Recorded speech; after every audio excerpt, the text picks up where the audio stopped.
வணக்கம் மக்களே. இன்றைக்கி நம்ம இந்த வீடியோவில் ஏப்ரல் 14க்கு அப்புறமா கடக ராசிக்கு வரப்போகிற அந்த கடல் தாண்டி யோகத்தை பற்றியும் தமிழ் புத்தாண்டோட ராசி பலனை பற்றி தான் ரொம்ப விரிவான ஒரு தொகுப்பாக பார்க்கலாம் வாங்க.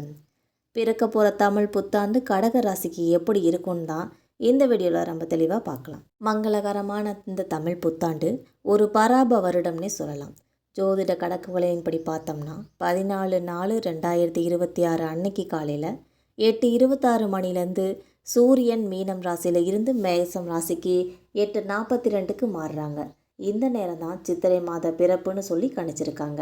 இந்த பராபர வருடத்தோட பிறப்பாகவும் இந்த சமயத்தில் அமையக்கூடிய கிரக நிலைகள்லாம் இந்த தமிழ் புத்தாண்டில் நிகழ இருக்கிற நிறைய குரு ராகு கேது பயிற்சிகளோட அடிப்படையில் கடக ராசிக்கு எப்படி இருக்குதுன்னு பார்க்கலாம்.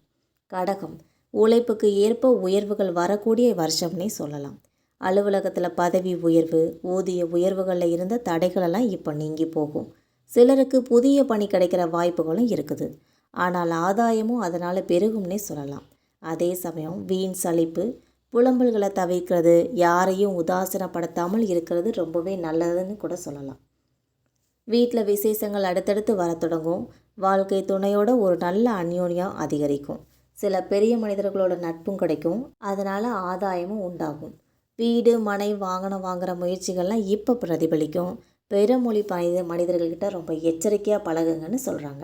செய்கிற தொழிலில் முதலீடுகள் 3ஆம் நபரோட தலையீட்டோடு இருக்கிறத தவிர்த்துக்கணும். வர்த்தக கடன்களை திரும்ப செலுத்துறதுல அலட்சியம் காட்டக்கூடாது. அரசியல் சார்ந்தவர்களுக்கு நிதானம் ரொம்பவே முக்கியம். கோப்புகளை கையாளுறதும் பணத்தை நிர்வகிக்கிற கூடுதல் கவனமும் இருக்கிறது ரொம்பவே முக்கியம்னு சொல்லலாம். மாணவர்கள் வீண் கேளிக்கைகளில் ஈடுபட வேண்டாம். கலை படைப்புத்துணரெல்லாம் ரொம்ப பொறுமையாக இருந்தீங்கன்னா ரொம்ப பெருமையை அடையலாம். வாகன பழுதுகளை உடனுக்குடன் சரி செஞ்சுக்கோங்க. அடிவயிறு, பாதம், உணவு குழாய், மூட்டு, முதுகு வலின்னு சொல்லி உபாத்திரைகள்லாம் வர்றதுக்கு வாய்ப்புகள் இருக்குது. திருவண்ணாமலை ஈசனை தினமும் மனதார வணங்கிக்கோங்க. வாழ்க்கை தித்திப்பாக இருக்கும்னு சொல்லி இந்த முடியை முடிச்சுக்கலாம். மக்களே, இந்த மாதிரி தகவல்கள் உங்களுக்கு உடனுக்குடன் வேணும்னு நினச்சிங்கன்னா மறக்காமல் நம்ம சேனலை சப்ஸ்கிரைப் பண்ணி பெல் ஐக்கனை கிளிக் பண்ணி வச்சுக்கோங்க. அப்போ தான் நம்ம போகிற டெய்லி தகவல்கள் உடனுக்குடன் நோட்டிஃபிகேஷனாக உங்களை சேரும். தேங்க்யூ.